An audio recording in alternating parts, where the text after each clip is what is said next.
these technical working group sessions. And then today's focus will really be reviewing some of the process incentives that we are considering for the adaptive reuse ordinance.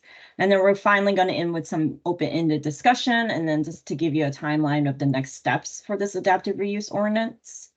And since this is a very casual technical working group session, if you have any questions, feel free to type it in the chat or raise your hand or even interrupt me.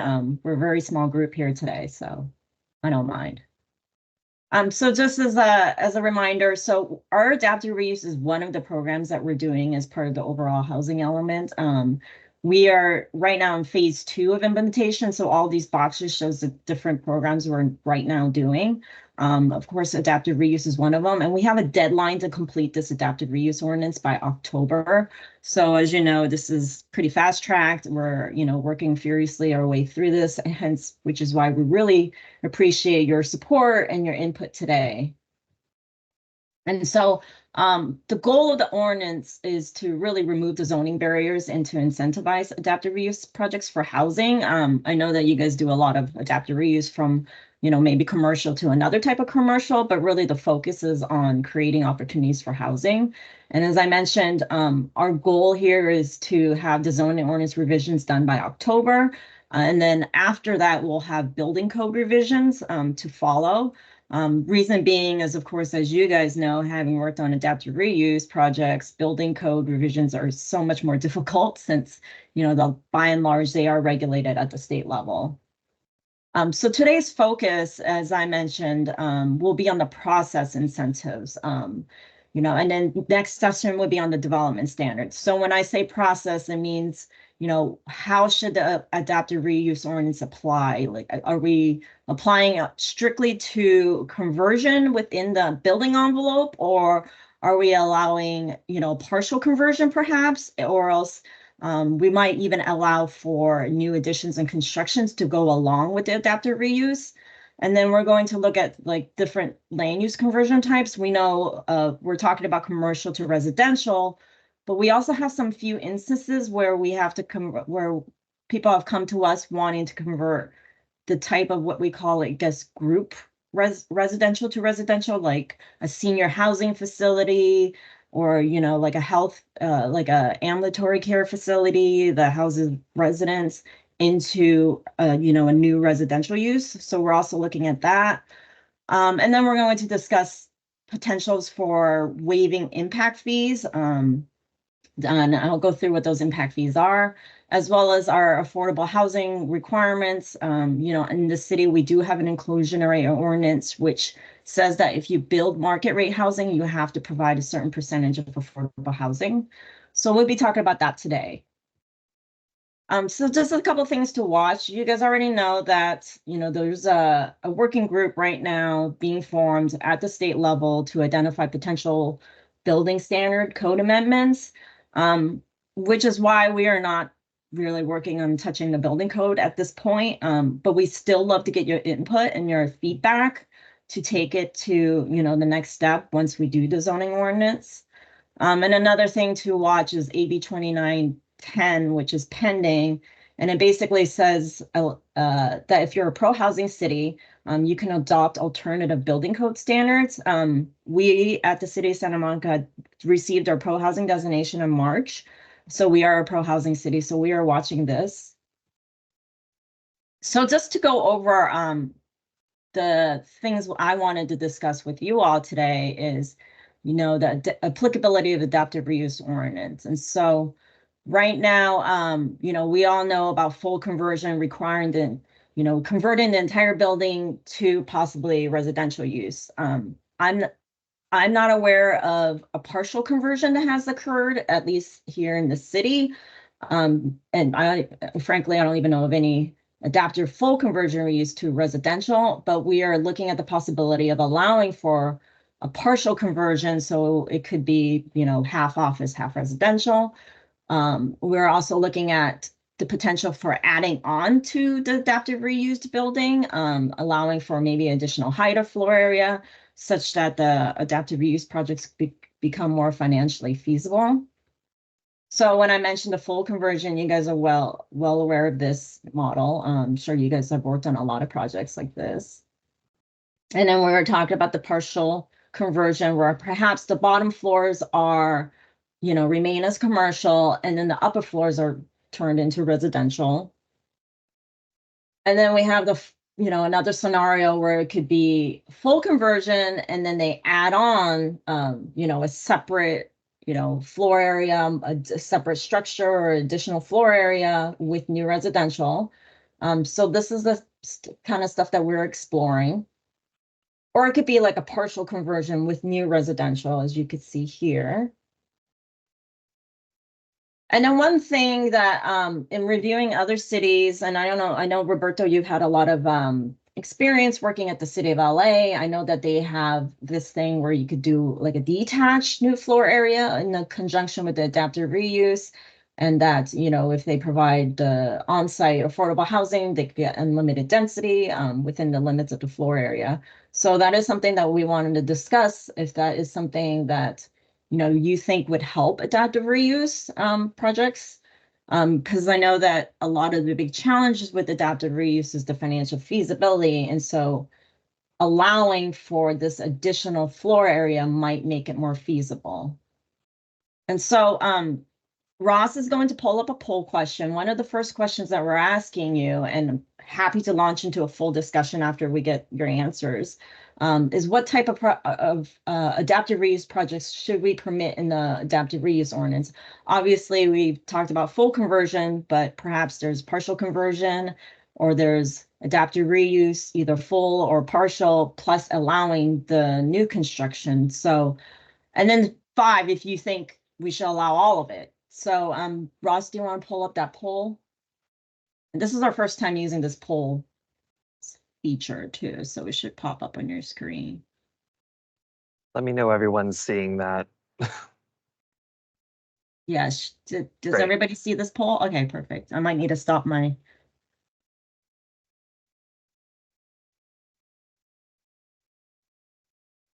Hmm?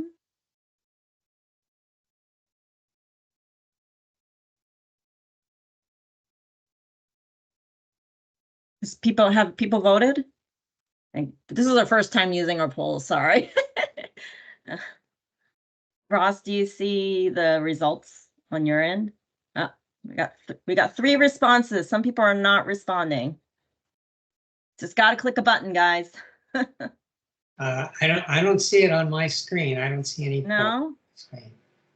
It should also be located in the chat. So if there wasn't a pop-up on the video, if you go to the chat, that is where also the poll will also be posted.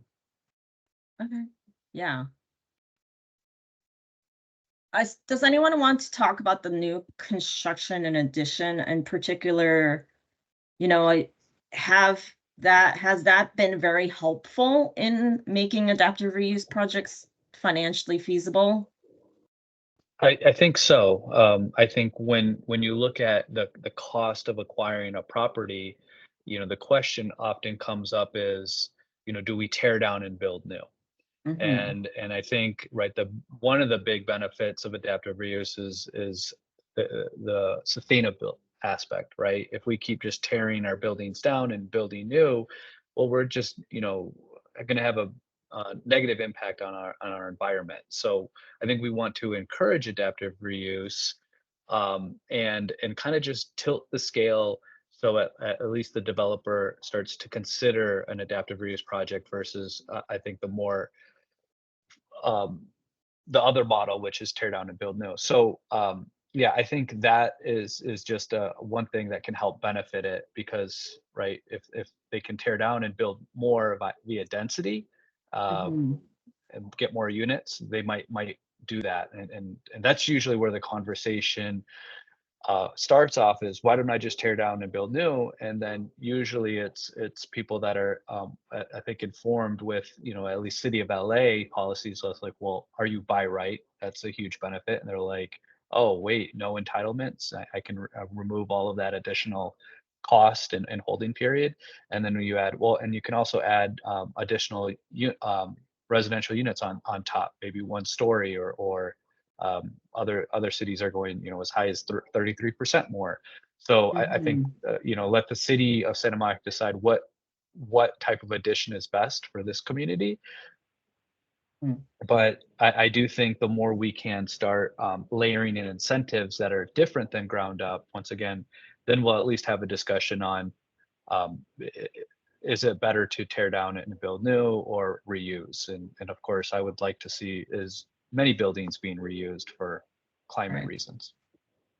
Yeah, excellent points that you raised. Yeah, I mean, I think when we were first looking at this, we were only thinking of of like a attached construction, not really thinking about the detached portion of it. But you know, but yeah, I mean, those are all good points. Like if you can somehow have the extra building also work in conjunction with the adaptive reuse building, that's all makes it more encouraging for adaptive reuse projects.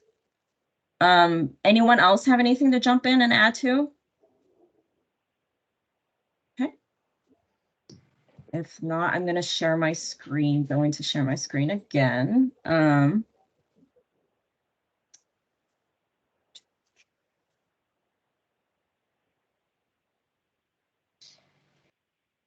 Okay, the second poll question is related to kind of what you had just said, Roberto, which is if we were to allow that new construction, how much new construction should be allowed? I'm basing this on floor area. Should it be 10 to 20% additional more floor area, 20 to 30%, 30 to 40%, or 40 to 50%, or more than 50% even? So that is something to consider. We wouldn't want, I think, we would want to make sure that we allow sufficient floor area such that, you know, that there is more of a financial incentive to adapt or reuse the building rather than doing the tear down, as you said, Roberto, so that it creates more of an even playing ground for this. So, Ross, would you launch the next poll for this question, please?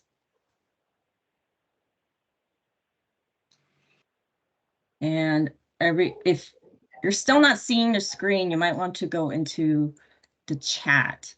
It should pop up. Rachel, do you by chance know who responded? You mean of the previous four? The previous poll? Or this poll too. I just making sure that I guess my vote goes in. Oh, yeah. I mean, I'm not seeing it's, on my my end the actual who chose what or how many. Yeah. We're just seeing that at the moment 4 responses have been provided, 3 for more than 50% and 1 for 30 to 40%. Yeah, okay. unfortunately, I don't have that information. Okay, so As a structural engineer, kind of giving some background on this is that you're going to have some state code requirements once you have significant additions. So structurally, you might be triggering some upgrades to your building when if you're adding more stories to it. So that could happen. So it could be that you decide, oh yeah, we want to permit more than 50% of the floor area. But practically it may be challenging to do because you're gonna have to, if you're adding stories on top, you're gonna have to strengthen the structure below to now support those stories above. So you're saying that the 50% is more than 50% should be allowed to allow for occurrences where you might have to move the structural elements around for building code upgrades. Is that kind of what I'm hearing? No, I was more so saying that yeah, just because just because you can per your zoning requirements, should you decide to pass this, doesn't mean that it's feasible to do it from a structural perspective, because you might have to strengthen your structure so much that it then makes it not feasible. Got it. But I'll say that as for this question, my vote would be for the more than 50%, because I believe that, hey, give the person the option. And I don't know, there's always those weird cases. Maybe you have a some kind of a parking structure that's a really heavy concrete parking structure, maybe just 1 story or 2 stories. And maybe you do a feasibility study and say, oh, I can add 3 or 4 stories of wood frame construction above, very light construction, and I can make this work structurally. You don't want to have like a barrier that would I see. just kind of keep you from doing that. So So you say if you save more than 50, do you have a number? 100? Out of curiosity, of those who answered more than 50, does anyone have a number at the top of their head? I that they think were thinking? it's a really nuanced thing, and I think, you know, when working with the community, we'll have to look at this on almost a case by case basis, right? I would Mm. guess that there might be in some neighborhoods a height restriction, and maybe that governs. But I think by allowing it, you know, from a broader sense to encourage adaptive reuse, right? I think we have to look at it in a couple ways, right? We're talking about additions on top and detached additions. Mhm. So, you know, addition on top, I think Russell kind of talked about. So now let's move to the detached addition. And when you have a 1-story building, right? I think also maybe that isn't already maxed out. Maybe once again, if the other option is to tear down and build new, I have a 1-story building. Why would I want to adaptive reuse this? I would maybe want to tear down and build 6 stories. Right. Maybe that's what the zoning allows. So I think another mechanism to consider is when doing, you know, using the city of LA's term, unified adaptive reuse development, to allow a transfer of unused floor area from one parcel to the next. That I think that should be considered and discussed. And then, you know, do you get an extra bonus beyond that for saving a building, right? Because the community benefit is the sustainable aspect. So I just think it's really hard to attach a number to it. Mhm. I think this is a good point, is to have, you know, all these experts and community stakeholders in meetings to start discussing it. And then maybe it's going to case studies, and really at that point can look at different potential Mhm. properties and see how these tools would be applied. And then that would kind of craft, is it 75%? Is it 100%? Because I think it's really hard to put a number, at least for me, with such limited context. Right. So the thing that is different about us here at Santa Monica versus City LA, we don't have density limits. I don't know if I think LA in certain areas do. We don't have density. Ours is based on floor area ratios. And so it's basically however much you can fit within the FAR, you know, of that parcel. And so, you know, when you talk about the transfer of floor area, in that sense, like we kind of already do that because we're going by floor area ratio anyways. And then with state density bonus, a lot of people, what we're finding is just, you know, they're going above the FARs. And so, you know, we also want to make sure that this is as attractive as state density bonus, you know, because if you build from the ground up, you tear it down and then you allowed it all the state density bonus, why bother keeping the old building? So yeah. Cara, I see that you have your hand up. Did you have something to add? Yeah, I think I would echo what Roberto said. I don't have as much experience in adaptive reuse as he does, but one project that our office has finished in the past like 5 years or so is that we took an existing 3 or 4-story parking garage in the Koreatown neighborhood of Los Angeles and built a 5-story residential building on top of that. So Mm. obviously that is over 50% an Right. addition, and it's not a commercial building, it's taking parking and adding to it. But I think that's the point. Like, you don't know what you're adaptively reusing. It's kind of hard to say.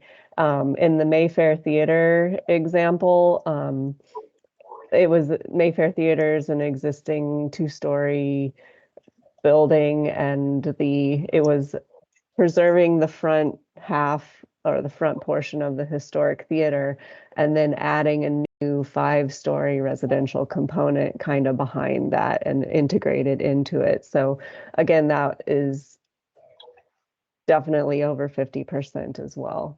So those are just two kind of scenarios that I can think can illustrate how it's really hard to define it at this moment, I think.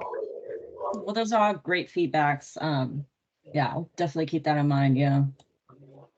Okay. Next, I'm going to talk about our demolition ordinance. And so this is obviously something, specific to Santa Monica. We do have a demolition ordinance, which states that demolition occurs if more than 50% of your exterior wall elements are removed. So these are for buildings on the HRI, not on the HRI, Historic Resources Inventory. And then the buildings on the HRI is removal of more than 20% of the walls facing a public street or removal of more than 50% of all exterior walls. And so one of the questions that, we have for you is essentially what that means is the adaptive reuse project must not undertake demolition. In other words, you have to keep that 50% of the exterior wall elements. So as experts in the field, is that something that should be altered, given that, that you are limited in terms of, because you basically have gone from adaptive reuse to demolition. So, is this a limiting factor? Should our demolition ordinance be altered to allow for greater flexibility? And so Ross, if you want to go ahead and pull up the poll question again.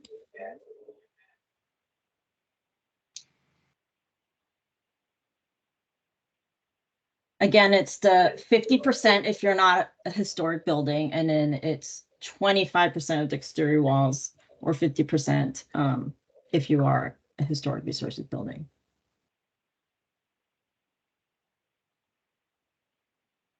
So you're only allowed to demo 25% for historic buildings and up to 50% for non. Stephanie, do you want to, or Ross, do you want to speak a little bit more about it? Yeah, I can chime in on that. So if you are a building that's over 40 years of age and on the HRI, you have kind of two demolition thresholds that you have to abide by. One is the 50% exterior walls that any other building also has to abide by.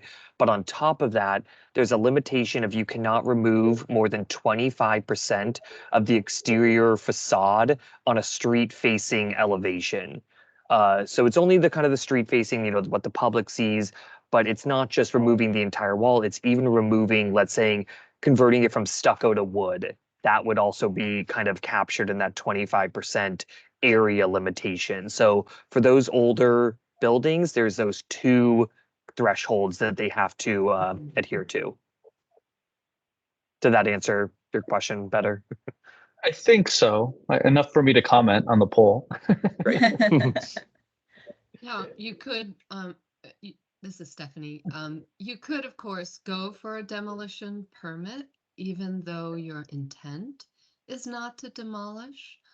We call that, internally, we call that a technical demolition, where, as Ross said, even if you're removing the cladding, more than 25% of the cladding on a street-facing facade on an inventory building, that's considered a demolition. So you would need a demolition permit. There's a 75-day waiting period for a demolition permit for something that's more than 40 years old.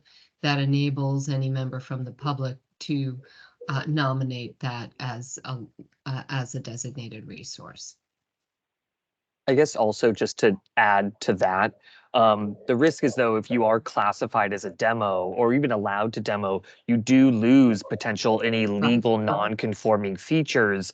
So for example, maybe that is a type of flexibility that can be provided for adaptive reuse buildings, that even if you're considered a potential demo, you can retain non-conforming, let's say, setbacks. So it's quite layered. Yeah. So in your guys' experience, I don't know how much demolition is typically involved in adaptive reuse. And so this is I think a question that, want to pose. Mario, did you have something to add? Yes, one of the things to think about, this in terms of just trying to save the mass of the building, all those floors, all those columns, all that stuff. This only speaks to the exterior wall, which is in terms of the ecological impact demolition, is just a certain fraction of the whole object we're trying to preserve. So it's not a very oppressive standard. What you could do is restrict a little bit and say removal of the structural portion of the exterior walls. That would allow you to take away the stucco or replace it with a solar collector or some other object. It would lighten the impact, but it's not, let's say, a totally non-starter, because in a sense, what it allows you to do is just hollow out the whole inside of the building and still meet that standard. So I wouldn't recommend hollowing out the whole inside of your building. Just have exterior walls, maybe 3-story tall, but there they are. That's not ideal rehabilitation. It's not a restrictive standard in my mind. That's an interesting perspective. We still have that 50% rule for the structural, the exterior walls as well, with that cladding rule, if that makes sense. So the other, the other definition of demolition applies, and this is additive for inventory properties. But we certainly understand what you're saying. So it looks like, it looks like based on the poll results, it doesn't seem like it's really a barrier, the 50%. Yeah. It's good to know. I think, go ahead, Russell. I was just gonna throw in real quick. I responded no, just because I think you lose. But that's just me responding as maybe like a citizen, because a lot of times the facade is what gives the building its character, and kind of the whole point of adaptive reuse is like kind of a refresh, but still maintaining that history. So for that reason, I responded no. But I will say structurally, there are certain situations where there's a very heavy cladding that's not necessarily aesthetic, big precast panels or something. And if you, in cases where you can replace the big heavy cladding with something lighter, it lessens the load on the structure. So it's a good thing for the structure. So I'll just kind of throw out kind of a devil's advocate response there, just in the off chance that when you're looking at your inventory, you say, hey, look, we have a big sector of buildings that we're not necessarily trying to keep the aesthetic, and maybe this is something helpful for those buildings. But I'll defer to Roberto if Roberto overrules me and says, that's ridiculous, Russell. Did you say yes? Were you the yes, Roberto? No, I was a no. Okay. And so I just think, and I think Russell made some really good points, and I'm not overruling anyone, just sharing ideas. And I agree with most of what Russell says too, first and foremost. But I just think, when working with adaptive reuse, there's different layers. And when you preserve an existing building and most of its interiors, that's, adaptive reuse with a capital A and R. And then if you're just preserving the facade, and from a preservation standpoint, there's a term that Ellie Time used is, well, that's a facadectomy. That's not adaptive reuse. But the reality is sometimes that's all you can save.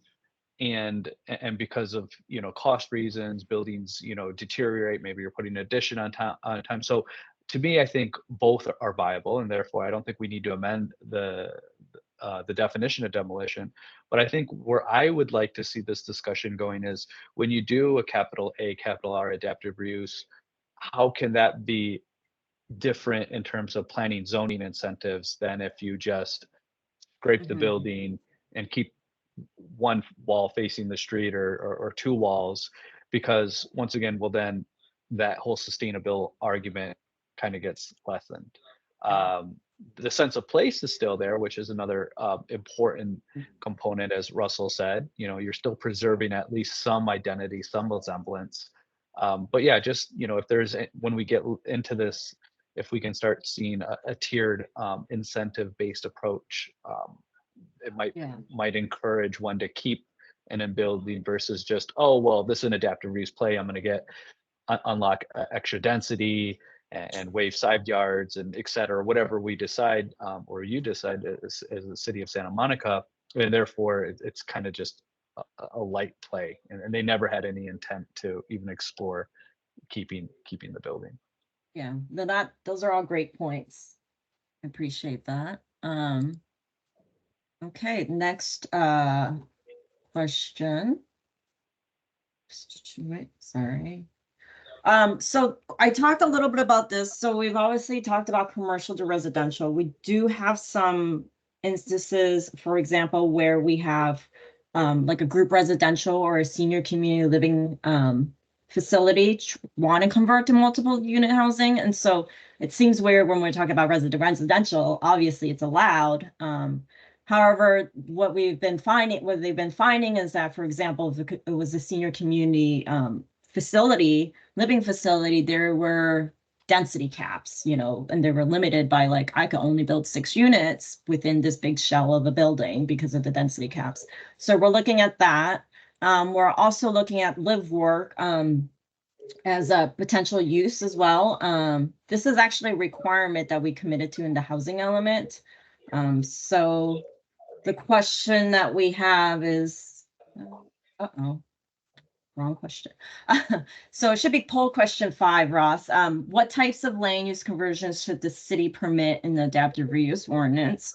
There's the commercial to residential, and then there's the residential to residential, as we talked about, and then the live work one. But if you think all of the above, select all of the above. And just to also, for those of you who don't have a lot of background in the city of Santa Monica, we recently updated our housing element, our zoning ordinance to allow residential in every single district in the city. So just the only thing that is not allowed is a live work, and it's only allowed by conditional use permits in certain districts. So.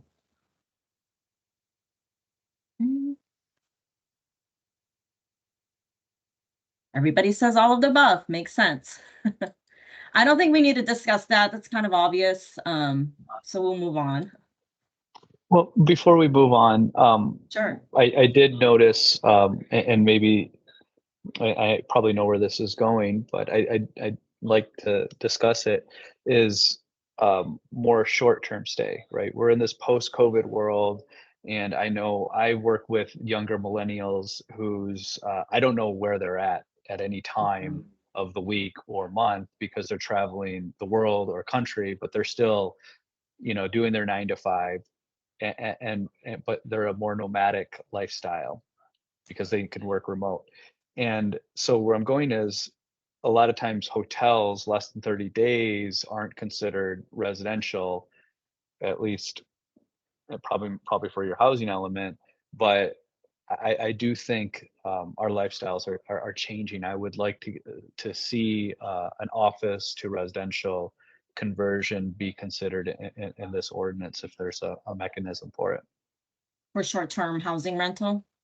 Yeah. Well, so I believe we do have a short-term rental ordinance that prohibits less than 30 days. Medium term, I think we would be able to consider that. So we would have to talk to our city attorneys on that one. But yeah, the short-term rental, I don't think we can get around that. That is a citywide ordinance. But then we do have a medium-term ordinance that, we can consider amending to allow for, adaptive reuse units. Okay. Hello, David. Nice of you to join us. We're just in the midst of our presentation. So I'm going to continue. We're doing a series of poll questions. I actually ended up skipping this one. So in terms of the eligibility for the adaptive reuse ordinance, what should the eligibility be based on? So the city of LA has their 5 units. I think this aligns with, the application of state density bonus law.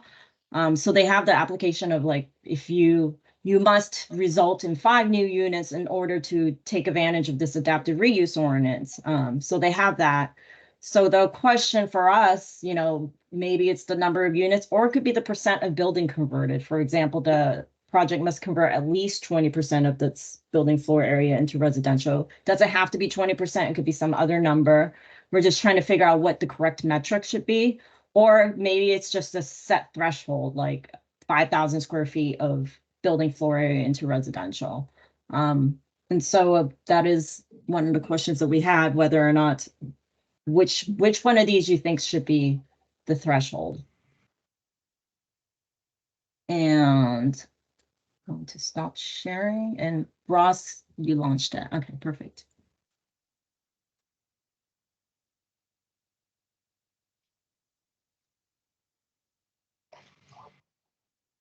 I'm going to not submit Yeah.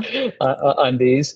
You know, when dealing with, let's say, an office building, a lot of times there's opportunities for just a single unit or a single floor to be converted, and maybe the intent is for the entire building to be converted at some point, but the way the office vacancy works is, well, it's very rare to get a 100% occupied unoccupied building or whatever. Mhm. So I just think, you know, the more flexibility we can allow from a planning zoning code, that would be one less barrier to overcome. I'm working on a project in downtown Los Angeles right now where we're trying to convert only 3 units. You know, Okay. so and it's a high rise. And well, why? Well, because that's just how the building kind of tapers up, is that only the top 3 floors make financial sense, because the lower 6 floors are property line to property line, no windows, et cetera. So yeah, I don't think it would fall into any of these requirements, just Yeah, based on the building characteristics.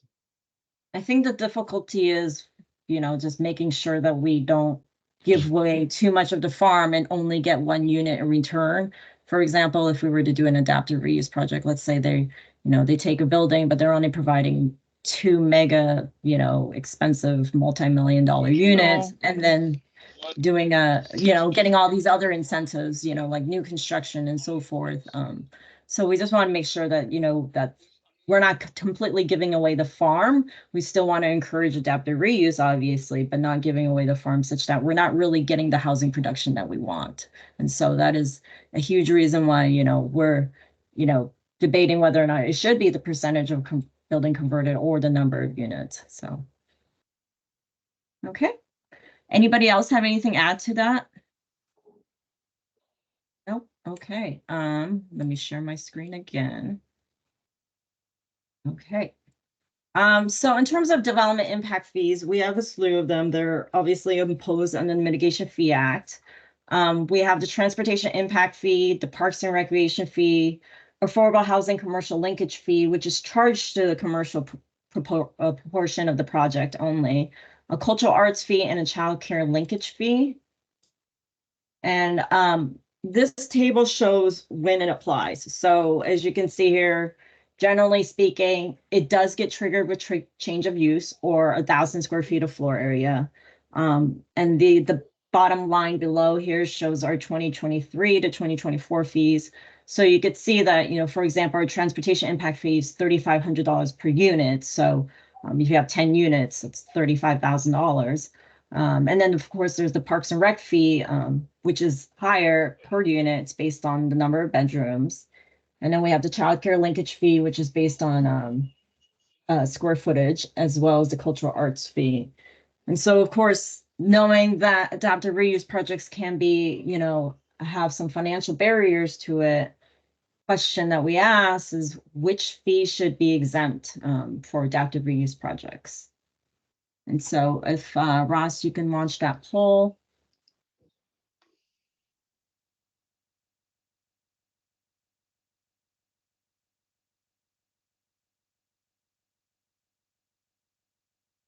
Wait, Rachel, I'm gonna hang back from this poll Yeah. because okay. No It worries. seems like You don't have to answer all of them. okay. Well, I mean, you know, it seems like a decision that, you know, other stakeholders would want to weigh in on. Yeah, and I'm going to do the same as Russell. Just Okay. because I just with City of Santa Monica, you know, maybe the appropriate step is, well, let's create a buy right mechanism, and let's see how that is enough to encourage housing. And then maybe there's more studies and data that is okay, well, it's not enough. And maybe we want to start looking at a reduction in these fees. Right. So I just, with City of LA, it's a little bit different because we already have this buy right mechanism, and the current Yeah. market dynamics, we need to find other incentives because it's just not enough. So yeah, I'm gonna Got it. abstain. Yeah.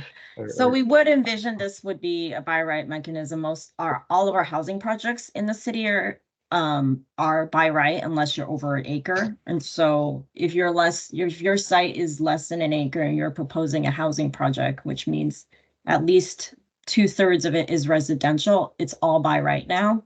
And so that was part of the implementation of the housing element. So we would envision similarly, if similarly, you would have an adaptive reuse project that would be by right, as long as, it was for housing.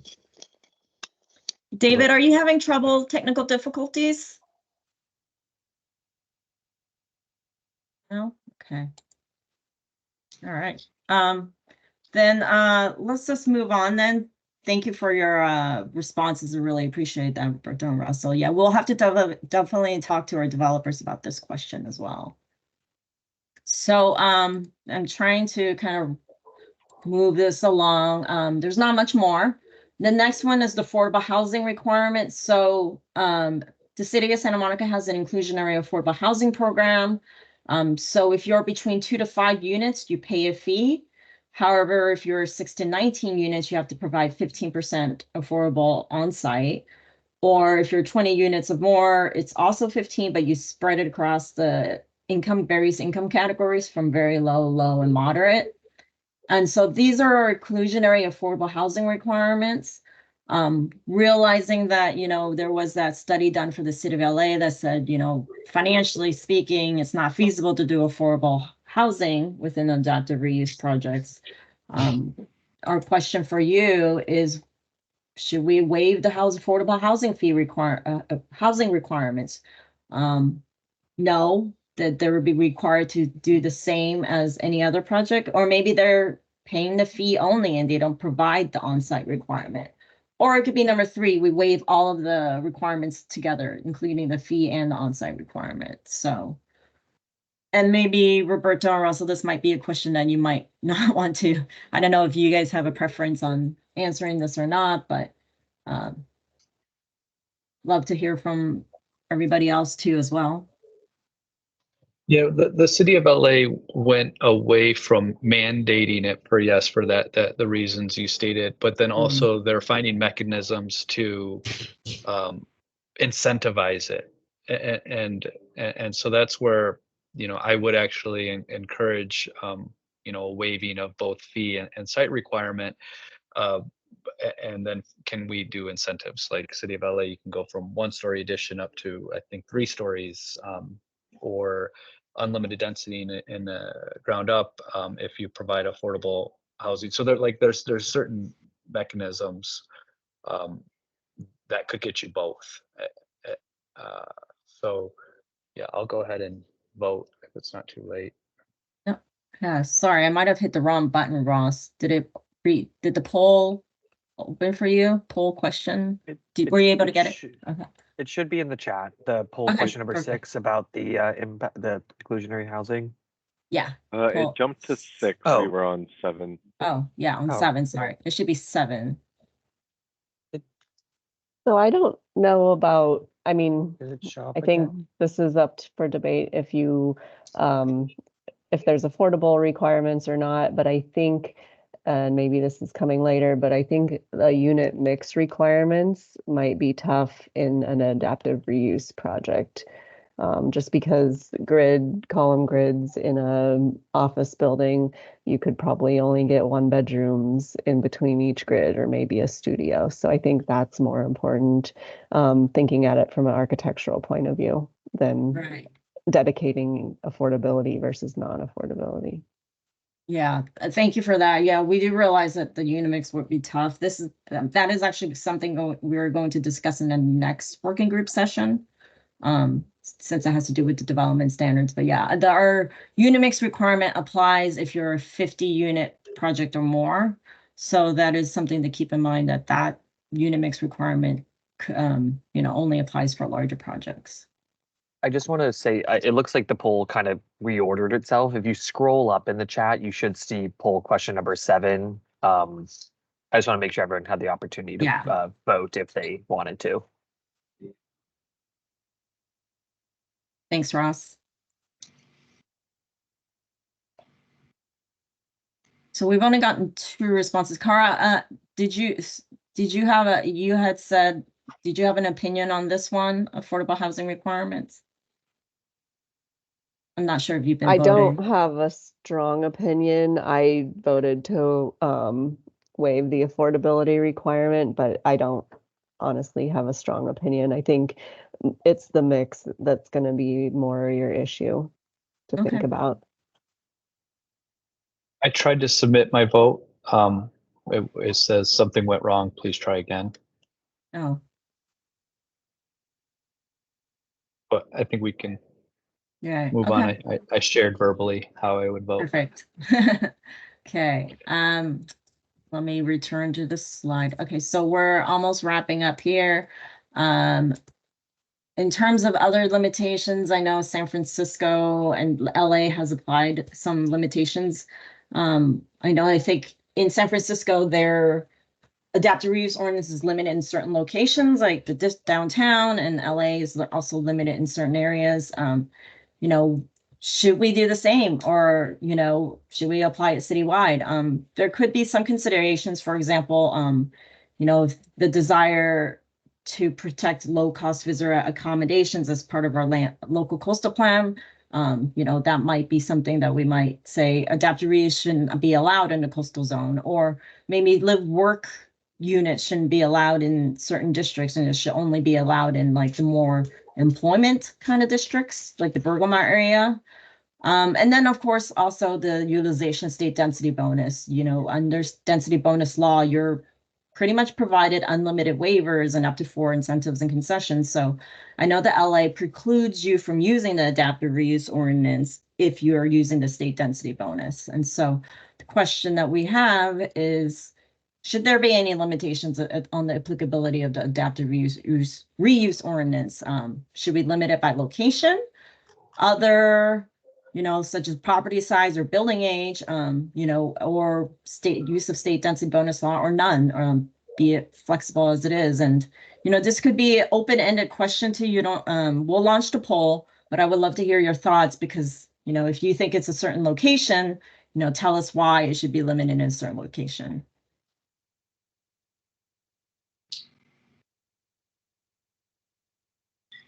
Or if you think there shouldn't be any limitations, we should just allow as much flexibility too as well.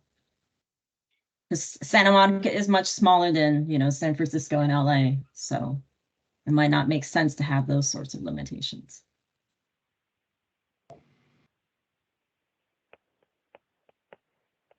Yeah, it feels to me that if we're really trying to incentivize the creation and the preservation of as much of the existing, let's call it urban fabric, we're a completely built out city. It's all about our urban fabric. We can't just, pretend that it's not. If we're going to go down this path, then I think we need to have it happen anywhere it can happen, because we know it's going to be a very small percentage of buildings that are going to be actually doing this for a whole variety of reasons. Even if we have a perfect planning code in this regard, even if we have a perfect building code that allows us to do this, it's still going to happen very infrequently. So we need to provide a lot of the incentives. I do think that it should, as I voted, that it should though include the affordable housing component, because we don't want to have a max build out and be at the same unaffordable level that we are today, percentage wise, in terms of our population. So we still need to provide those affordable units and still give all the other incentives that would essentially pay for those affordable units. Yeah, thank you for those points, Mario. And Ken had also just dropped in there like that if we did require the affordable housing, we might consider allowing the landlord to select their own affordable tenants instead of just, having it published on the city's below market rate list. So it's a good point. Okay, I think there's only 2 more questions left. Really appreciate your guys' input. I guess this is more of a free-for-all question. If, obviously, we have discussed today the process incentives, that would be by right, potentially allowing, adaptive reuse and conversions, allowing all types of land use conversions. So we've discussed process. We'll be discussing development standards in our next session. Are there anything else that you guys want to just throw out in terms of process incentives?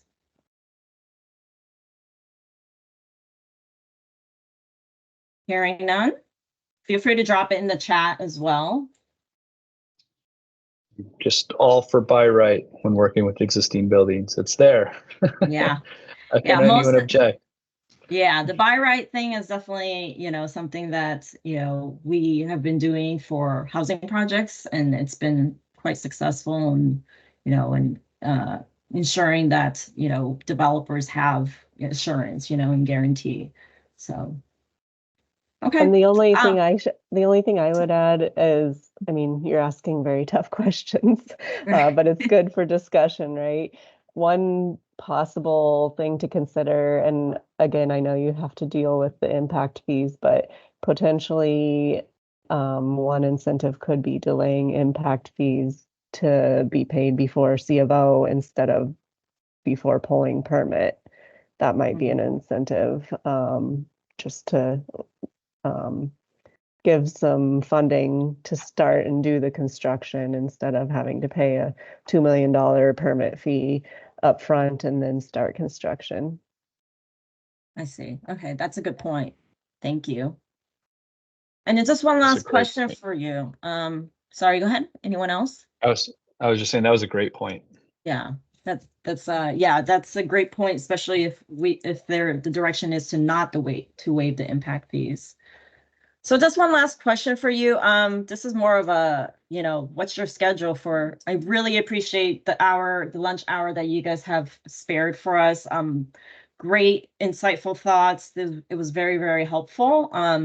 Love to know what dates work best for you guys. Not for the next lunchtime working group session. I'm trying to keep it within an hour, as you can tell, being respectful of your time. So if you want to just answer the poll so we can just do a quick schedule and send out an email on the next working group session, that would be great. Oh, probably should have done all that apply, right? You could, actually, I should have probably allowed that. Well, you can't, if you click one, it excludes you from the others. Oh, So, does it? Oh, yeah. apologies. That's the only day I'm available anyway.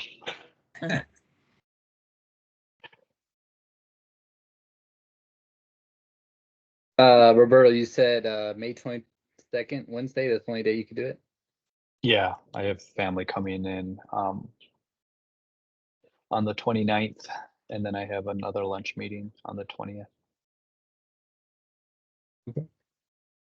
Well, then my vote's for the 22nd. Thank you so much for your help. Just one last thing, as you guys are all still voting. So here's our schedule. I think I mentioned it before. Session 2, which we're trying to schedule right now, is would be on the development standards. So we're going to talk about density, setbacks, unit mix requirements, CARA, open space requirements, parking. And then session 3 will just be a quick wrap up and maybe thoughts on future actions like building code amendments. Love to get your thoughts on that early on. And then just as a FYI, we'll be presenting all of this, including adaptive reuse ordinance, at a study session for Planning Commission next week on May 8th. So we also have a website too, a project website that's online that you can keep up to date on things. And so draft ordinance, we're expecting like July, and then adoption of ordinance in October. So if you have any more questions, feel free to contact me. This is my email. I'm sure you guys all have it. So again, this was very, very, very helpful. I really appreciate all of your time. Mario, did you have something else to say? Yeah, I just wanted to add that, there are other benefits of adaptive reuse. As the housing and the whole building stock of a city ages, more and more buildings come into play as potential candidates for adaptive reuse. So the adaptive reuse should be looking forward. For example, if the building was built in the last 40 years, it probably already is handicapped accessible. It probably already has sufficient parking. The future buildings won't, but the old buildings probably have sufficient parking. And the other advantage is that usually, not always, but usually you're not displacing existing tenants or inhabitants. In other words, if you were trying to get more residential things, you're not throwing some away to get the other new ones. Usually are not losing any, which is a benefit. And then the last thing, which has already been mentioned, you're preserving the visual appearance often of the front of the buildings and the vibe on the street, which adds authenticity, and people like that. And then the final thing is that not always, but also adaptive reuse is often faster to build because you're not scraping, excavating 3 floors down and going 8 floors up. You can start from right where you are and save all that time and effort that was embedded 30, 40, 50, 100 years ago. So there are other advantages of what I'm saying of adaptive reuse, but it's very case by case in effect. It's not universal. It's very specific to the building type and how much obviously was paid for it, et cetera. Yeah, I mean, we're very excited about this adaptive reuse ordinance. I think it's going to open up a lot of doors and opportunities. So thank you, everybody, for all your work today, your input. It was really appreciated. I will post this presentation online as well on the project website, so you'll have access to it, and feel free to contact me anytime. Again, thank you so much. Thank you, everyone. Thanks. Bye. Bye.